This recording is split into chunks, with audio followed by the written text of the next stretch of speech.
Easy now, folks. I figured I'd take you on a wee wander where I stay, show you a wee bit. Look, beautiful when the sun's out, isn't it? And this was to do an introduction to a video that Blake asked me to do, part of his top 10 series. So I'm delighted he asked me. Cheers for that, Blake. I really appreciate it. Keen to have a go. So I thought instead of doing a top 10 of one of my favourite fish species, I would do a top 10 tools I use when I'm messing about with my aquariums, the stuff I need to hand all the time. Let's have a wee look at my top 10 then, eh? So there are loads of different brine shrimp hatcheries available, right? But the thing I like about this one is it's quite stylish. It doesn't look out of place in the home. You don't need an air bubbler running through it, and you don't need a light over the top of it. Hobby, who make this brine shrimp hatchery, have made it ridiculously easy. I do have a video on my channel if you want a deeper, closer look at it, but basically you just add water up to the fill line. Tap water and bottled water seems to work just as well. Then we're going to add a wee pinch of bicarbonate of soda, or baking powder I think it's called in the US.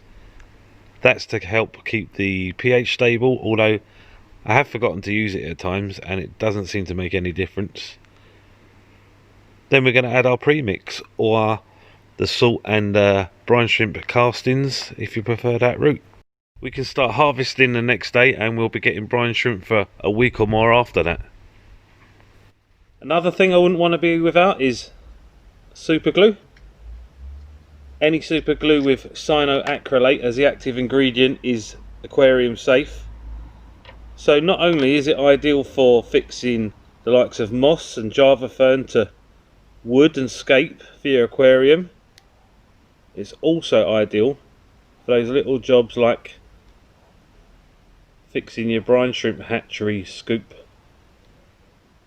when you're making a film and accidentally snap the handle off. We've got to use timer switches on our lights, guys, haven't we? Gone are the days that we go to bed and leave them on by accident, risking an algae bloom, or forgetting to put them back on again when we come home from work. You may have seen these before, aquarium food clips. They're ideal for placing veggies in our tank for our fish and shrimp and snails to graze on and pick at. I quite like these though, if you can get them. These long stainless steel skewers. Same idea, helps us to add food into our aquarium, but when we want to remove them again, we can do that without getting our hands in the water, which is something we should be avoiding. This is amazing. This is a wire brush, but on a spring. It is the best thing for cleaning your canister filter pipes, getting in all the nooks and crannies, all the wee tubes, and in cleaning for where your impeller goes. It is just invaluable, and it costs pennies. Again, I've got a video on my channel all about these, but definitely going on my top 10 tools list.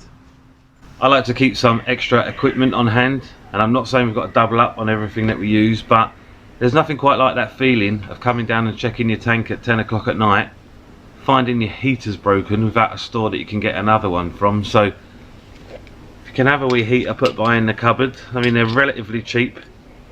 If you can find one on a sale as well, even better. Stick it in the back of your cupboard, you've always got it there in case of emergencies. And the other thing I like to have is a wee air bubbler. This one came from a kids aquarium set, so relatively cheap or free again, but ideal to have one put by in case you need it. Something else I like to have handy is spare sponge filters. You keep these running on a tank, and then when we need to set up another tank, we've got an instantly cycled filter. So you might need to do that to put up a hospital tank, or if we do that old impulse buy, which we shouldn't do, but we all do, and we need a quarantine tank. Well, there we go, we're ready for that. While we're on that matter, when you do need a tank quick, you don't always need a glass box. If you've got a plastic tote, a heater and a filter, well, you've got an instant tank, haven't you? I want to talk about buckets here. Every fish keeper should have a bucket, right? But I would argue you should maybe at least have two. The reason being to avoid any contamination. So imagine we've got something in our water, something nasty like a parasite, and we do our water changes, it ends up in a bucket, and then we use that same bucket to fill a tank later on. Well, we could pass the parasite on as well, couldn't we? If we use separate buckets for emptying tanks and also for filling them, then we eliminate that risk. The same could be said then for any equipment we use in the aquariums. If we can use separate equipment for separate tanks, if we're able to, we help limit any risks of anything getting spread between them. Towels next. Many towels. All the towels. We need towels for drying our hands, drying our surfaces and drying our equipment. We can be prone to bumping a bucket every now and then. And hey, maybe we're filling a bucket from a siphon one day. Something takes our attention away for a wee bit and we end up spilling it on the floor that our partner's just spent ages cleaning. Although, let me reassure them just now, that never ever ever ever ever ever happens.